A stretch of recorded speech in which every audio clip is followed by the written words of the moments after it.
कल के floor test में आरजेडी के 3 विधायक जब तेजस्वी यादव के साथ न बैठकर सत्ता पक्ष के गुट में बैठ जाता है, उसके बाद पूरे बिहार के राजनीति में एक अलग संदेश पैदा होता है और पूरी राजनीति गलियारों में हलचल सी मच जाती है। 3 विधायक चेतन आनंद, नीलम देवी और प्रहलाद यादव, जो तीनों आरजेडी से थे और तीनों ने तेजस्वी यादव के साथ राष्ट्रीय जनता दल के साथ बगावत कर लिए और सत्ता पक्ष में वोट दिए, नीतीश कुमार के पक्ष में वोट दिए। अब इन दिनों चेतन आनंद का नाम काफी चर्चा में है, उनके पिता आनंद मोहन का नाम भी काफी चर्चा में है।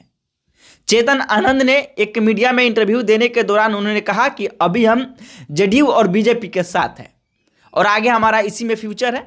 तमाम तरह की बातें मीडिया इंटरव्यू में चेतन आनंद ने कही, लेकिन एक बात सबसे बड़ी कही जो तेजस्वी यादव ने काफी पहले ही भूल कर बैठे थे।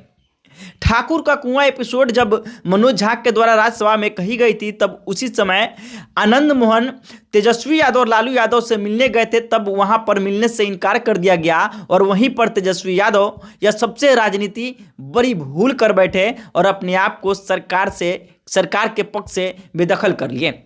लेकिन जो भी फ्लोर टेस्ट में हुआ, उसके बाद से सीहोर लोकसभा में राजनीति गर्मी बढ़ गई है, राजनीति पारा बढ़ गई है।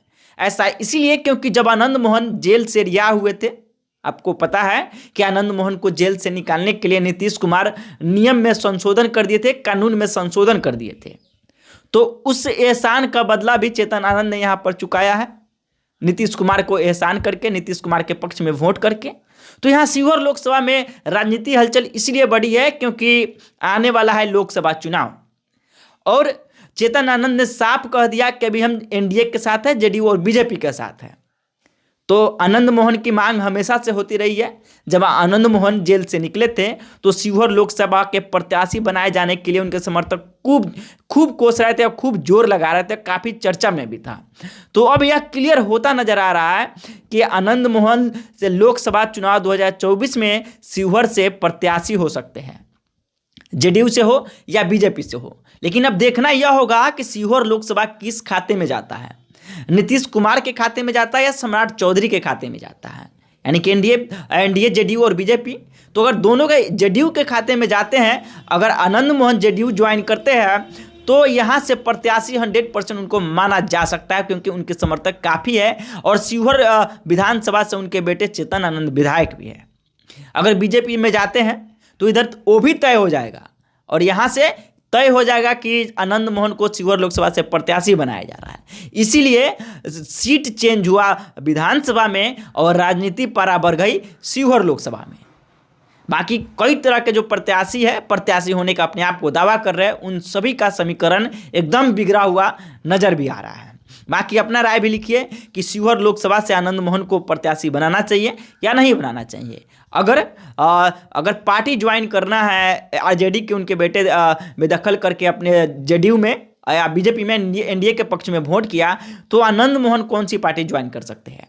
क्योंकि चेतन आनंद ने जो डिसीजन लिया हुआ एकदम शायद चेतन आनंद के नज़र से सही था, क्योंकि उन्होंने ठाकुर का एपिसोड, कुआं का पानी जब एपिसोड शुरू हुआ था उसमें भी आनंद मोहन का तिरस्कार हुआ था, उनके मान सम्मान को ठेस पहुंचाया गया था।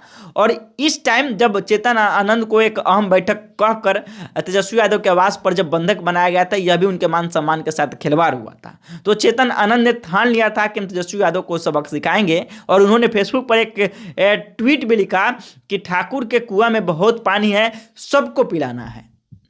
सीधा जवाब तेजस्वी यादव को।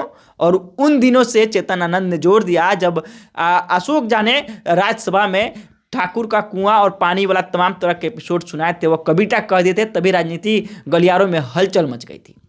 बाकी आप सहानुभूति देखे थे। वीडियो देखने के लिए आप सभी दर्शकों का बहुत बहुत धन्यवाद। जय हिंद, जय बिहार।